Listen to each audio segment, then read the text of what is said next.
All right, here we go. Episode 3 of Feels Like the First Try podcast. Podcast where we talk to local musicians, see what they're up to, what they got coming out, where you can see them. Just want to thank everybody that's been listening and watching the videos, liking, sharing, all that good stuff. Keep it up. We're having fun doing it. So today we have Mr. Colin Luby. He's in a band called Serious Festival, and that's what we were just listening to a second ago here.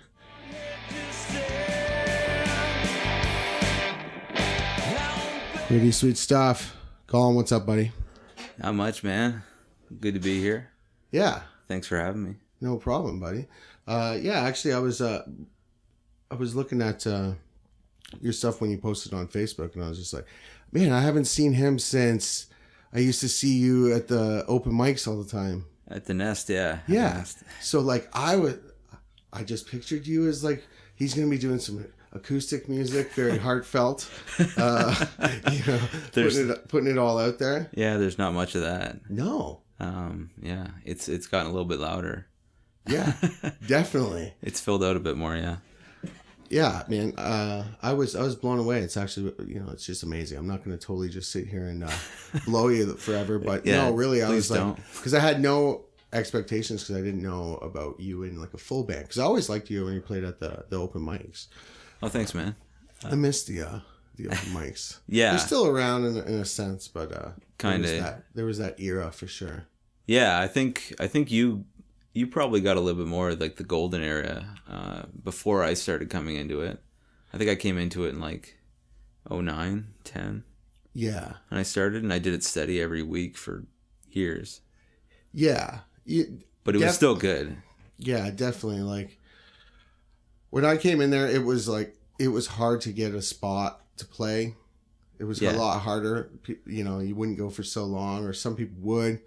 But it was just packed in there all the time too. So like every night, every Tuesday, it was about playing for like a packed bar as like very amateur musician. It was so awesome. Yeah, I don't think I got that as much, which is probably why I got so used to playing by myself there, because I went from playing in a band to just playing acoustic, and I didn't do that before. Right. So like the way that you know me is not like how I started at all. So that was just me screwing around or me wanting to play, and that was all I could do. And it turned into something totally different from what I used to play, like blues and more traditional blues music and Hendrix style stuff, or even Sabbath, and back in high school like metal, and then heavier stuff, and then I started playing the open mic, and it was totally different. Yeah. It was, I don't know, it was a learning experience for sure. So like when did you start like playing live music? Live music would have been high school for sure. School. In a metal band? You were saying metal in high school. I don't think we were ever considered a metal band, no, but I grew up listening to that stuff. So like, because my dad was really into it and my brother was into it. So, we listened to like Pantera, and we listened to I was a huge Sabbath fan, and like, obviously Metallica. I got every Metallica album, Megadeth, all that stuff. Still have them at home, but don't listen to them as much anymore. But I still love it, and but my first band was more blues though. I think that was because I didn't really get into playing with bands until like later on in high school, because just a late bloomer, I guess, or whatever. I don't know. I had been playing for years before that, but like playing in bands, it didn't really happen till later on. And then by that time, I was really into Jack White and more traditional kind of bluesy stuff and stuff like that. So we played this shit that none of the other high school kids were playing. Pretty much. That's awesome. Yeah, definitely. When I was in high school, there were no blues bands or bands that would play anything but. It was usually like you're guaranteed to hear "Killing in the Name of." Yeah. Yeah. Or like, you know what I mean? Like it was very much just like whatever was on the radio. Maybe they were playing the heavier stuff on the radio, which is cool, but yeah. Well, that was that time, but you're guaranteed to hear that, or there's just so many metal bands for. Oh yes. It was awesome, and the shows were cool, and But I think by the time I was just like, I don't really want to do the same thing. You know, it was that, and then you obviously had punk bands, and there were so many metal and punk bands that like, if you had another style of band, like you could get on the show, but it sucked. It sucked to do, and they used to do it all the time. Like I remember, you know, when I was in a metal band, it's like all of a sudden they were like, oh, this band from so and so is playing. I'm like, oh, okay, and yeah, they come in and they're just like somewhat of a, you know, blues / Nickelback weird throw up. But yeah. But I'd be like, oh man, that's not going to go over well. But sometimes it did. I don't know. People like music. Depends on the crowd. Yeah. Yeah. I still am used to throwing shows together like that, probably from being that band. Mm-hmm. So I don't see it as much anymore, and people like try to stray away from it. But I still like when I call people up, and I call like every band I can think of, and I'm like, you guys want to play a show? And yeah, you know what I mean. And I don't care about I don't even think about the lineup that much as far as like, oh, this is a totally different band than that band. And exactly. Yeah, I think that's, I don't know. As you get older, I think that the shows you gravitate, or like the local shows you gravitate to, like tend to do that a bit more.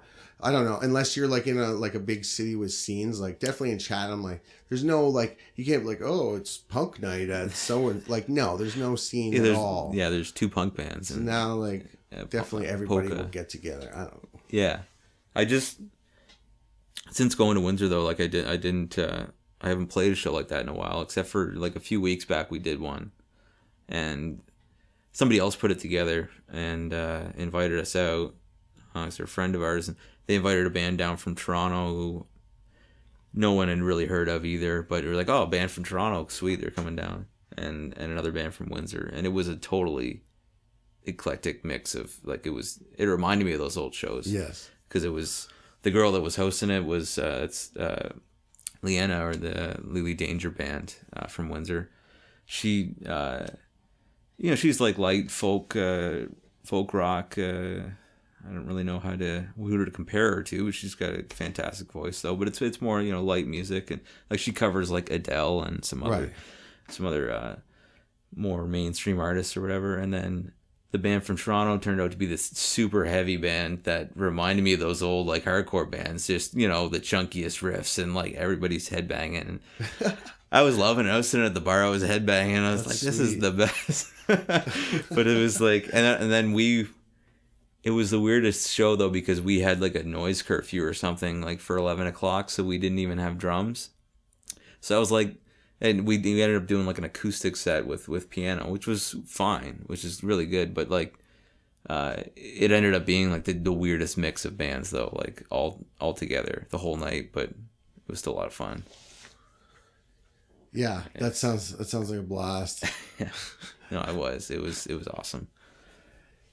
What shows you got coming up? We got a couple of shows in the first week of March.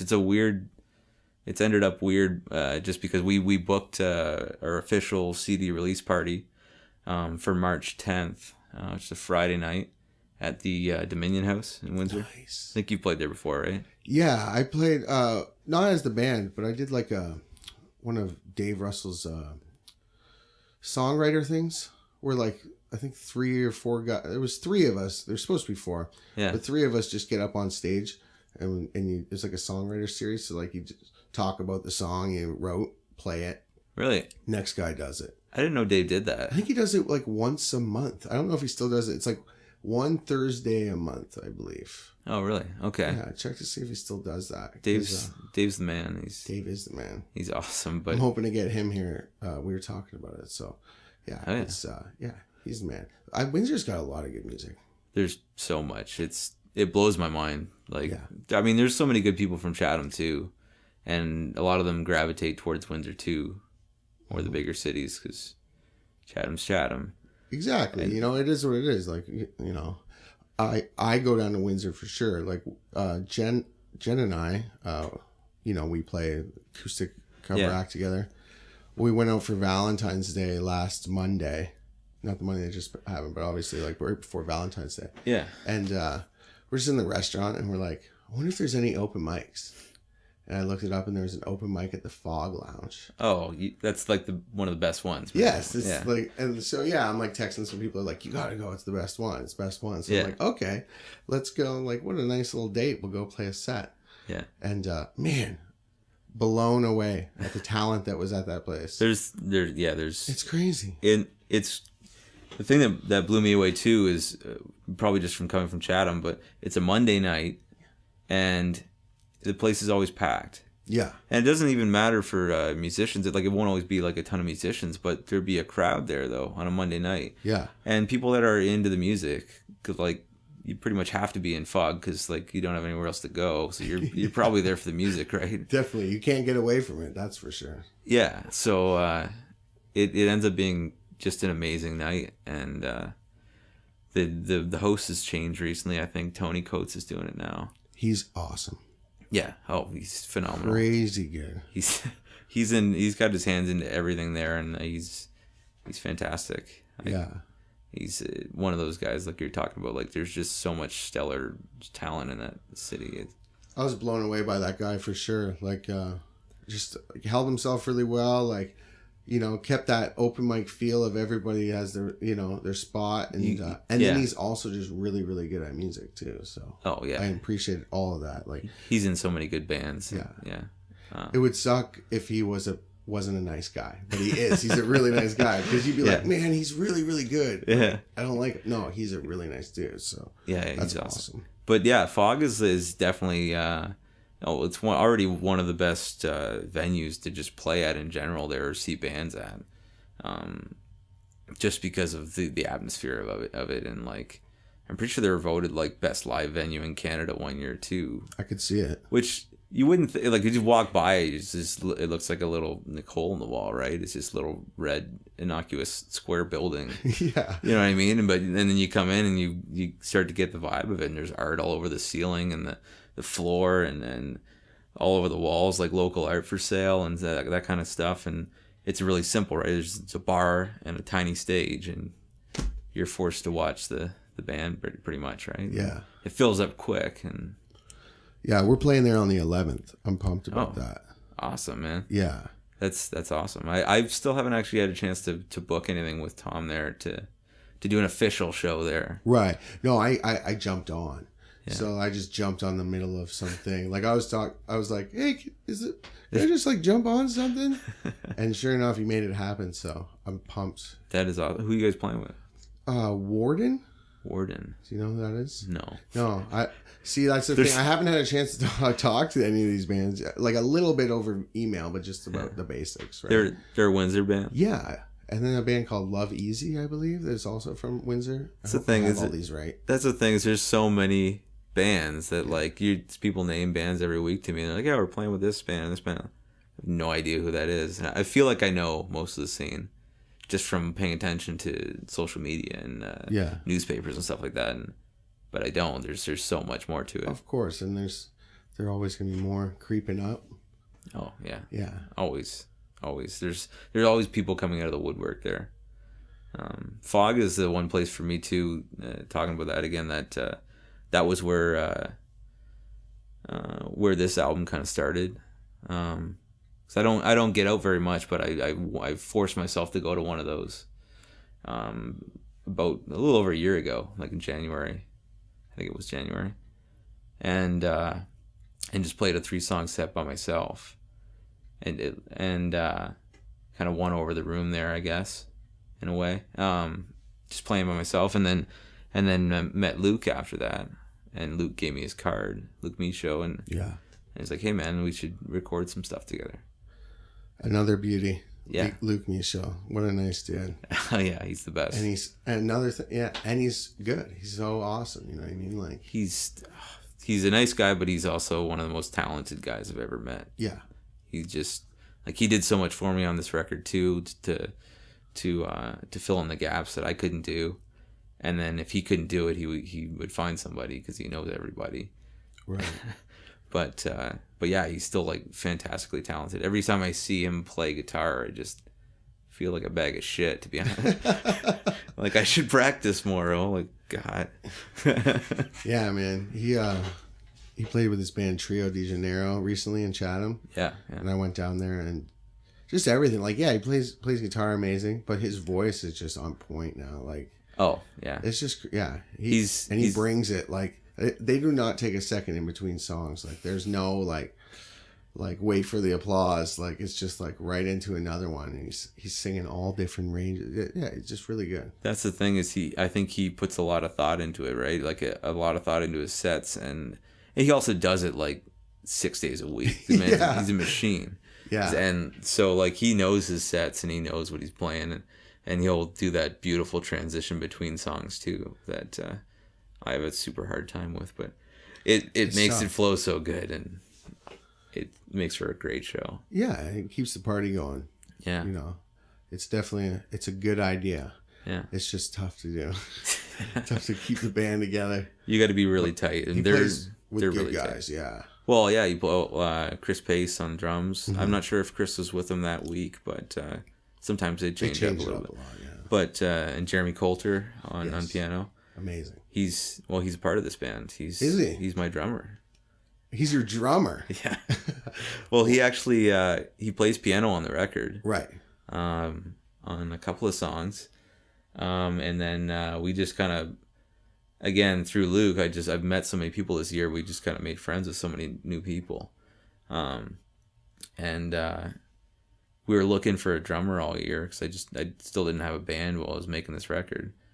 Right. So we kept looking. We played shows, and Luke would actually drum for me, first few shows, and because he obviously knew the record. Yeah, he recorded the whole thing. That helps. So that made it easy. But then it got to a point where like Luke's always busy, and Jeremy was already playing piano for me, and then he was just, we kept asking a bunch of people, and then finally he's like, well, don't tell anybody, but I also play drums. I'm like, you didn't tell me that before. Like, you could have told me that a long time ago, man. Like, that would have made this so much easier. But yeah, so he dusted off drums and that he hadn't played in years, and just got way into it now. And he's one of the best piano players I've ever seen in my life too. But he's amazing. But it's now translating over to drums, I guess. He's awesome.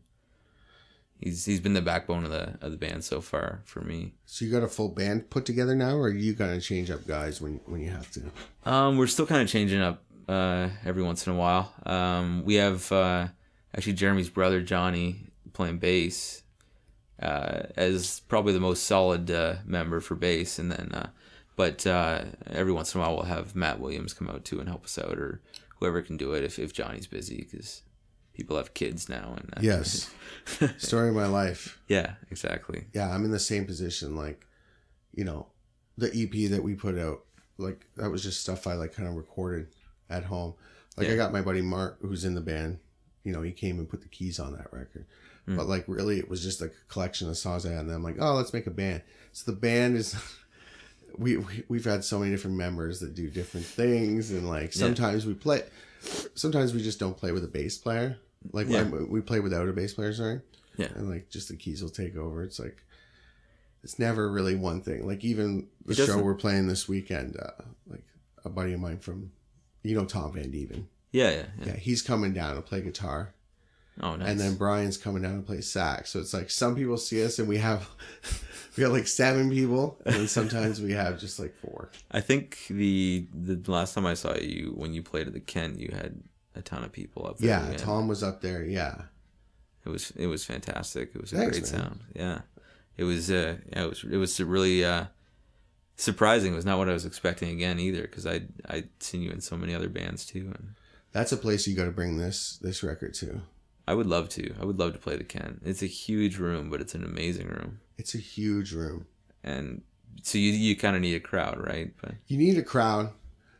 Like, I love just because it's like I love the bar. Don't get me wrong. I love the venue. It's amazing. But yeah, like it's just, it's a huge room. So we can bring a bunch of people, but we're never going to bring as big as like some like 300, 400 person wedding that place is like perfect for. Yeah. So it's great when they stack on a whole bunch of bands. Like when we play, they stacked on 2 other bands. So it was like, thank God, because like. It's kind of what you have to do. Yeah. You have to fill it out. Yeah. So like Yeah, but it's amazing. Like, sounds crazy in there. I would love to play just like acoustic in there with like a light mic. I heard like the guy from like Great Big Sea played there. Did he? Yeah, like I forget what his name is, Sean McCann or something like that. Right. But I'm bad with names. Yeah, I'm bad with Great Big Sea knowledge too. Yeah, so I guess when he started a set or something, he started with just playing his acoustic guitar, no microphones or anything, and like That's really cool. People said it just filled up the whole room.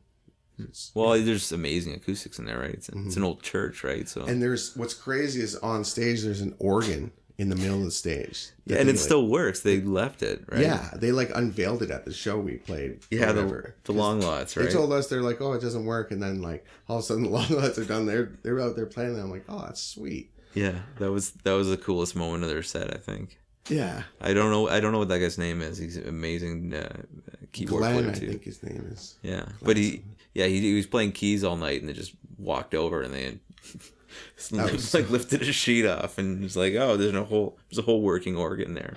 It's so sweet. It's such a badass move to do. It's a place to place your drinks when you're playing too. It's like you got yourself a nice freaking big table. And there's like 3 levels to the stage. It's sweet. It's always a problem. I always have my drinks on the stage and I kick them over. Yes, that's the worst. I'm gonna learn piano just so I have a place to put stuff. Never place it on your amp. No, it is a really bad decision. It's a bad. I've done it before, and luckily I never fried one, but I know.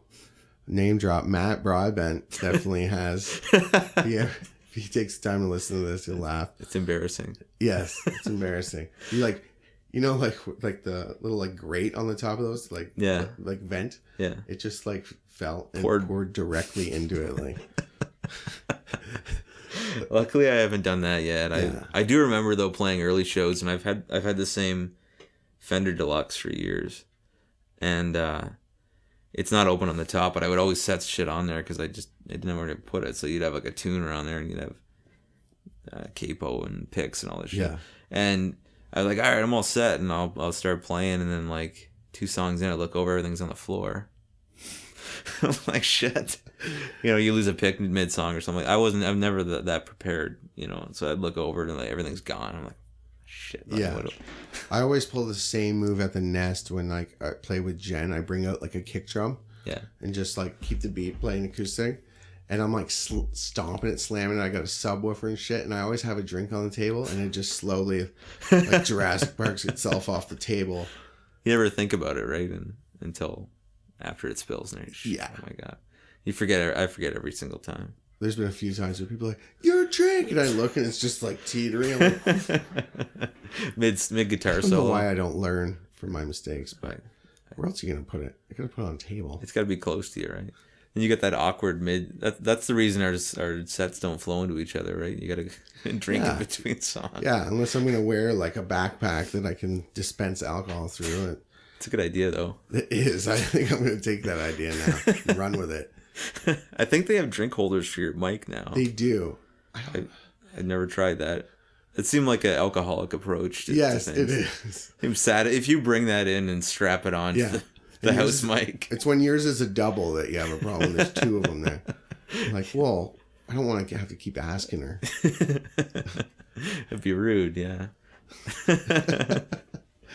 Yeah. I hate when you're in the middle of a set and you're out of liquids. Yeah. Especially as a singer, it's like devastating. Well, yeah, you always got to prepare for that. Because you don't want to be the guy on the mic, and I've done it before where I'm like, if the bar could send a few drinks over here. A few drinks down here, and they're looking at you like, why didn't you get it when you started the set? Keep playing. Yeah. I've seen a few buddies of mine. I remember Ledrew, he would just always get a pitcher of water, and he would just be like, just sipping this whole pitcher of water. I always thought it looked ridiculous until I started playing more shows, and I'm like, that is the best idea ever. I need to get a pitcher of water. Yeah, I've done the pitcher of water a few times. It's a great idea. Yeah. I usually go for the glass, though, because I am just not slick enough. Like, that will be down my shirt at first. Drinking out of a pitcher just sounds like a nightmare to me. That's true. Not all of us are as jacked as LeDrew, right? So like, Yes. it looks like a normal drink. I grew up with LeDrew, right? Like he just lived right down the street from me. I'm like really good friends with his brother. Yeah. And we're like family. Yeah. And he always grew up, never would call him scrawny, but he was just an average size. Yeah. I see him lately, I'm like, holy. He's a little dude. Like, he's not very tall, but he's built, though. Like, you wouldn't want to fuck with him. No, he's not like a guy. I don't think it's a guy you approach like that. That's for sure. But that's what happens when you work at a gym, I guess. Or maybe it happened first and now he works at a gym. I don't know. You can't really be super scrawny and be in his position in a hardcore band, though. Yes. I don't think you can. Like, there's probably are tons of them out there, but you don't have the same effect. Yeah, it's hard to scream all these like lyrics at people when they're just like want to steal your lunch money. Yeah, they're like, okay, man, like give it up. We're gonna fight. Like, you're gonna fight. That's what I always loved about 100 Proof, though. Like, they got the attitude thing down. Oh, right? Yeah, and they're super nice guys off the stage, 100%. Yeah, I had Lee in right before you. He did the episode before you. Yeah. But like, if you looked at them or like saw them play, you'd be like, holy shit! What? Yeah. You're in the corner wetting yourself, and so happy too, though, because they're so fucking good. But then and you talk to them off stage and like, hey man, how's it going? Like, nice to see you. I don't know. I played with Alex for a while too. He was my drummer when I was back in Chatham still. He's sweet. He's so good. Yeah. He was one of the guys. He's a maniac. Yeah, he was one of the guys that was like a friend of a friend in high school, and we used to play with Davis Block all the time. Yeah. One of those weird mashups where we'd be the blues band and they'd be the super punk band, right? Exactly. And I always like envied their rhythm section. It was Kelly and Alex, and it was unreal. Yeah. And I just want to see them just basically for that. And just to watch the musicians want to watch other musicians, right? And like 100%. And I'd go just to watch them play. So like I always wanted to play with him, and then I finally got to like a few years back, and I miss playing with him. He was so good. Yeah, for sure. He's perfect in that band. Like, I remember when they started, they had Nick Senema, like drums for me, and Superfly and whatnot, and Nick's just an amazing drummer that it worked, right? Like he can do it, like it works, but like obviously Alex has just got that like that punk rock drummer. You know what it is too, is like he loves playing it, so like he gets right into it, and he's so methodical about it now too, and he can play anything. Like he's a jazz drummer and punk drummer, and I think that was the only reason he played with me at all. He wanted to play like some rock music and different stuff. Yeah. Just to change it up, just because that's how into drumming he is. It's his whole life pretty much. So like, he wants to grow as a drummer as much as he can. Yeah. But yeah, that's why I think he works so well in that band, because everybody, him especially, is so into hardcore music and wants to make it perfect. And that's it. That's what it is. It's perfect hardcore music. Yeah. As perfect as that can be. Like, I can't pretend to know the levels of hardcore music. Me either. But I was big into metal. I was never big into hardcore. Like I just never got there. I don't know. Yeah. But I love their band. I love the intensity they have, and I respect all that. And a lot of it, I know all those guys too, so I love watching them do what they love to do at the same time. And it's so much fun. But they're just dirty too, which is great. Like they're just like. You're not booking them for any birthday parties, 60th birthday parties. No. Unless it's a super rad one. Yeah. Unless he's one of those old people with tattoos. Yeah. That still looks badass. Yeah. I've yet to see an old man with a sleeve. Not yet. I don't think we're at that. Because like old man tattoos suck so bad. Like you ever see it? Like they're just like really bad drawings that look like they did them themselves. Yeah. While high. The ink's all fucking worn off. Yeah. It's gray. Like now they look like, you look at it and they look like you're going through a 3D world. Like they do, they can have like the Spider-Man popping out of your chest. What does that look like when you get older? Like, it takes on another dimension, I think. Yeah. 4 or 5D or something like that. Yeah. Because you have the blubber effect then too when you start getting fat and you're old. Exactly. That's why what I did when I got my tattoo, I made sure I was already fat. I said, you're not going to get me. I already know what this is going to look like. Exactly. That's, I don't have any tattoos myself, but I was always afraid of that. The body of an 80-year-old, so it's getting worse. You have no tattoos? No. I always wanted to. But you just don't know what to get. That classic line, I'm all over the place. Yeah. So I don't... I've been thinking hard about it lately, but it probably comes up every year too. But you know what I mean? Like it's like, I really want tattoo idea, and then just like fizzles out. Yeah. But I would love to. It's just I haven't committed myself to anything over the years too much to. So you're not against it, but you just haven't found. No, I love tattoos. I love looking at them. I don't have no problem with people that have tattoos or anything like that. It's crazy when people have a problem with tattoos. Yeah, like I can kind of see if your tattoo says like some ridiculous swear word on your forehead, or something that's just utterly offensive. Yeah, you're kind of like, well, I don't know if I'm going to like you as a person if that's kind of what you decided to do. Yeah, but when I see some people like, she was tatted up. It's disgusting on her breast. There was tattoos on her breast, and I'm like. So? Yeah, exactly. What is the problem? It's for one thing, it's not your body. You don't have to. Exactly. You don't have to even look at it. You may never even have to see her again. Exactly. Yeah. So like, who cares? They're like, how are you gonna get a job? I'm like, because a lot of people who own businesses now have fucking tattoos. Exactly. Yeah, they'd be the biggest hypocrites in the world. Yeah, like the prime minister has a tattoo, so it's hard to get a job, but you can become the prime minister. Yeah, there's that as a backup, Yeah, I don't think it's hard to get to the top anymore. I've found out. Yeah, it's not. It's not where you hold your. I think 2016 kind of showed us that. Yeah, that's apparently it's quite easy. Anybody can do it if you say the crazy enough shit. Yeah, me and Lee went down this rabbit hole, so we'll try to avoid it. Yeah, I didn't even want to talk about it anymore. I was so obsessed about it for no reason. I'm not even a political person, but I don't consider myself to be into it at all. But I was so obsessed with it for months and months last year. Mm-hmm. And then everybody started talking about it, and I didn't even want to hear it anymore. Yeah. Just ignoring it as much as I can, as much as you can ignore that. Yeah. But it's still everywhere. Yeah, it's hard not to I don't really consider myself too political either. And then I see it. But I think if it is like, you walk upon a dumpster fire, like, is somebody going to put this out? Like, does nobody see this? Yeah. So eventually you have to start yelling and you're like, what is happening? You start getting into arguments with people that you never thought you would really get into arguments with too. Yeah, it's weird. And I used to think you were starting to see people's true colors, but I don't know if you are. I think it's just people are just caught up in it either way. I think so. And I don't think they're like jumping on bandwagons right now, basically. There's two sides.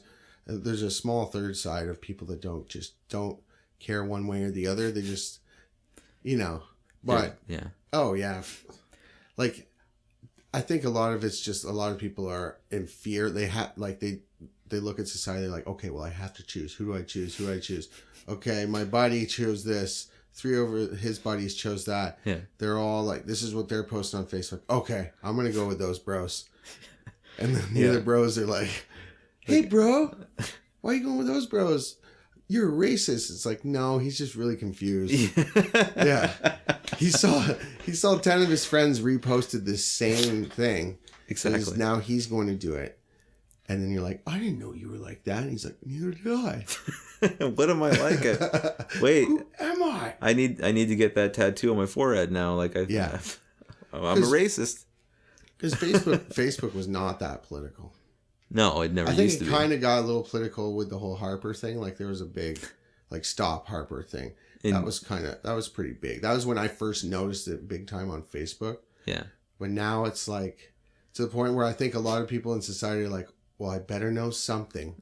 Even if it's not the right thing or factual or anything, I better know something. Yeah. Facebook is, well, not that Facebook was ever all that amazing, but it's just gotten so much worse for that, I think. Yeah.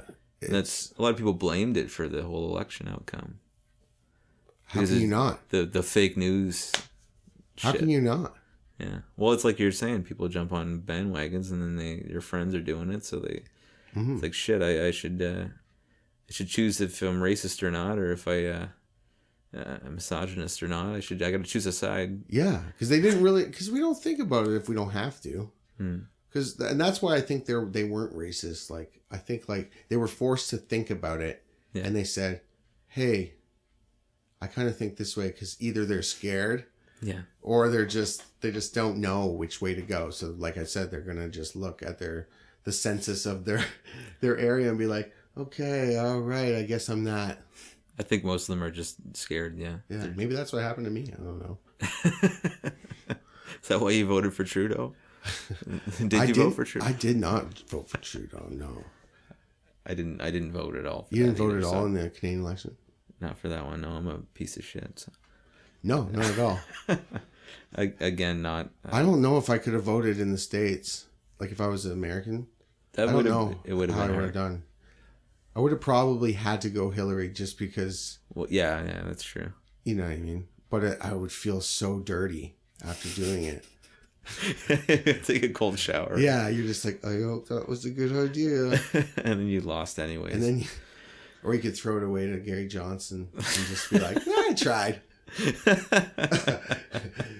I didn't want to waste the piece of paper, so I wasted the piece of paper.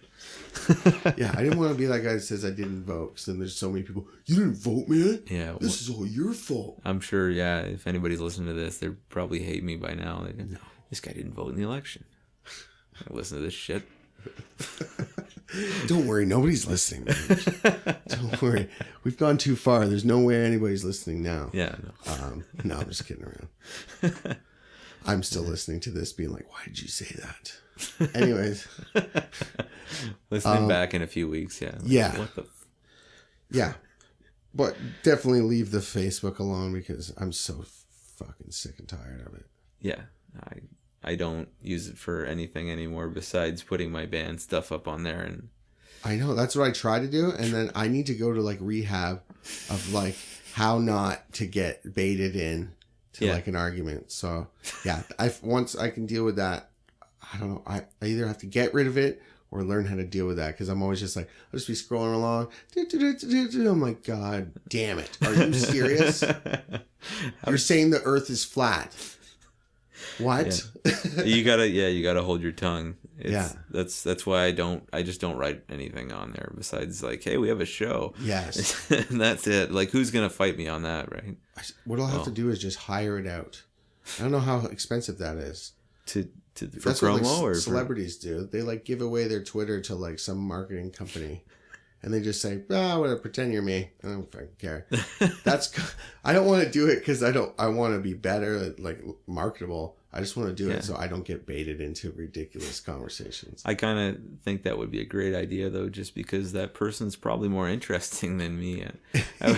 They could make a way more interesting social media version of me then. They take you out one day and get a whole bunch of stock photos of fun stuff. They're like, okay, we're going to have you do this and that. And then just slowly siphon them in.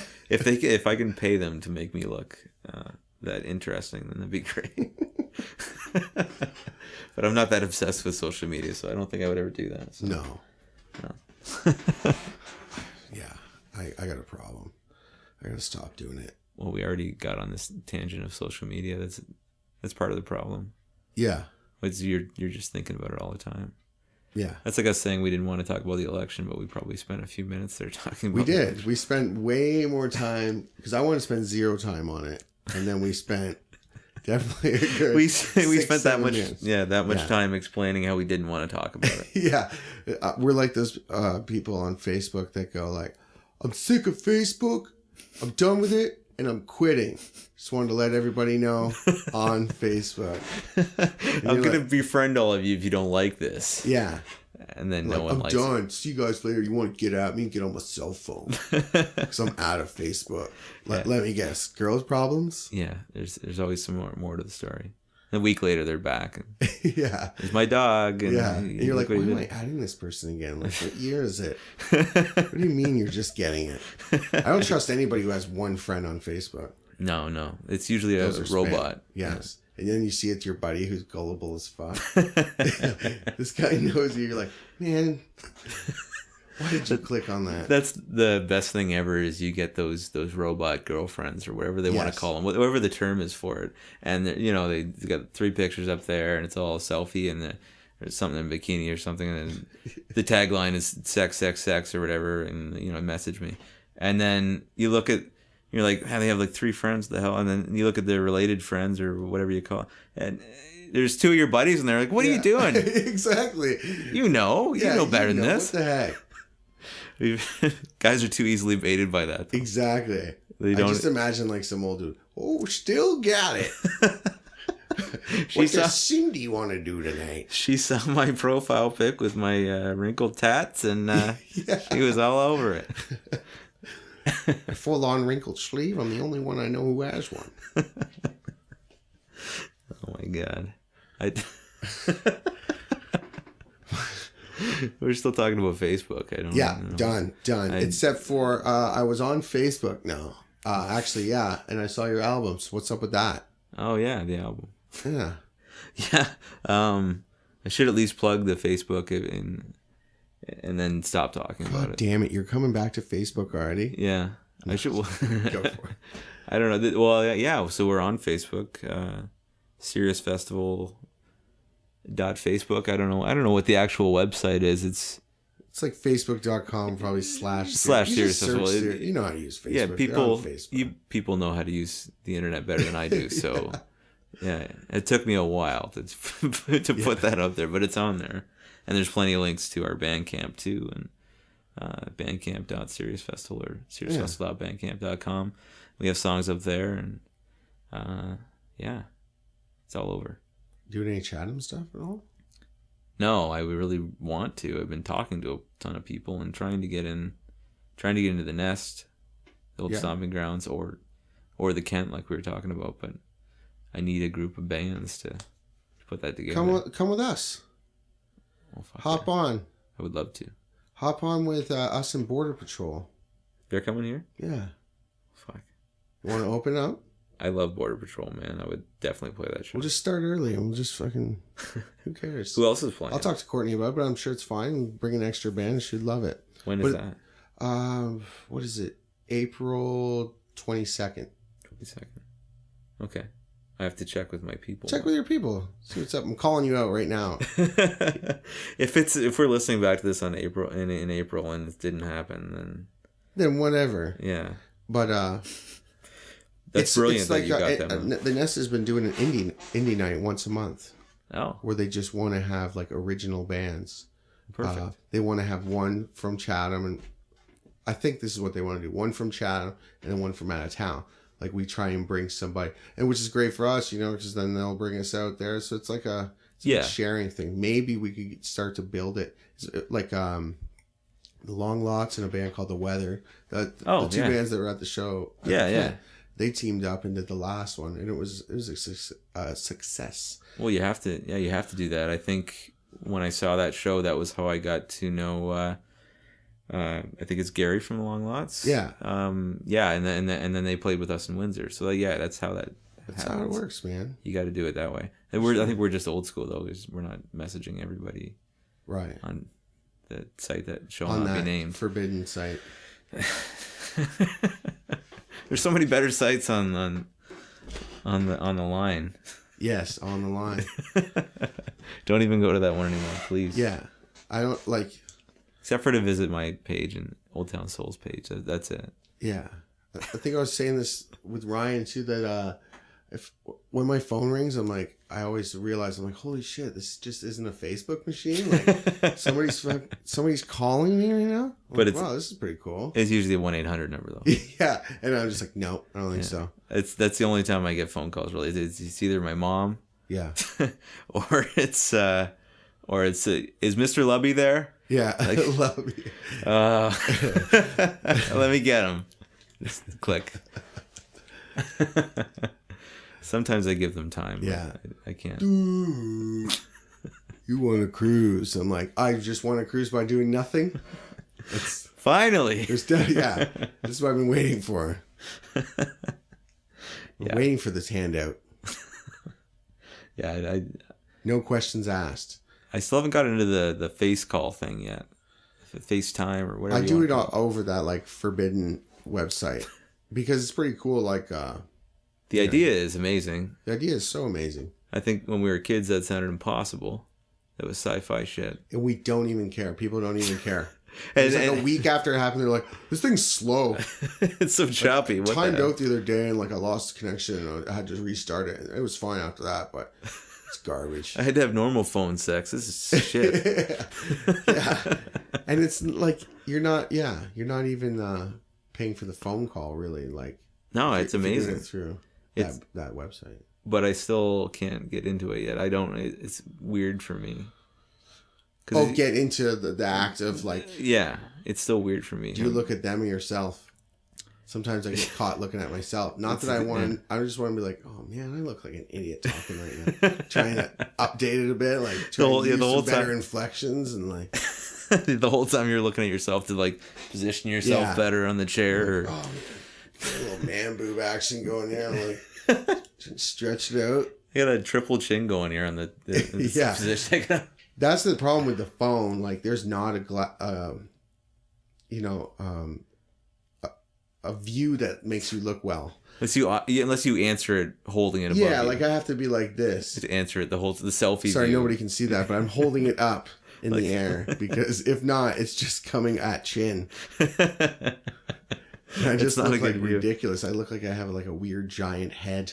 Not that I don't have a giant head, but it's definitely amplifying it. That's probably what's turned me off of it completely. Yes. That's what... I wish I could just do it where I can see them and they can't see me. Oh, yeah, that'd be perfect. Yeah. I'm just going to break my camera. I think that's the live cams online, right? Isn't it? Yeah. They cost way too much. Yeah. I wouldn't know. I did. Neither do I. This is so much per minute, I think. Well, on that note, no, I'm just kidding. Yeah. But we should record a song. What do you I'd love to. What are you gonna do? Do you know? Shit. Well, one of my songs for sure. Yeah. Let's do Stranger on My Mind. Okay. First track. Let's do it. Cool. All right. Anything you want to tell the one or two people left listening to this? I hope you like it, and go buy the record if you like it. Yes, do that. Buy the record. Anyways, thanks a lot, buddy, for doing this. Thanks, man. It's just a work in progress here, so I'm trying to get this thing down. I think we had a good one though, so thanks a lot for that. Yeah. And hopefully you can make that show with us. We can rock Chatham. Definitely, man. That's my birthday weekend too. Well, perfect. We'll definitely be there. I'll make it happen. Make it happen. Yeah. Just change your whole lineup if you have to. I'm sure you're willing. I could. Yeah, those guys are out. Those guys are out, man. Anyways, thanks, buddy. Thanks for having me, man.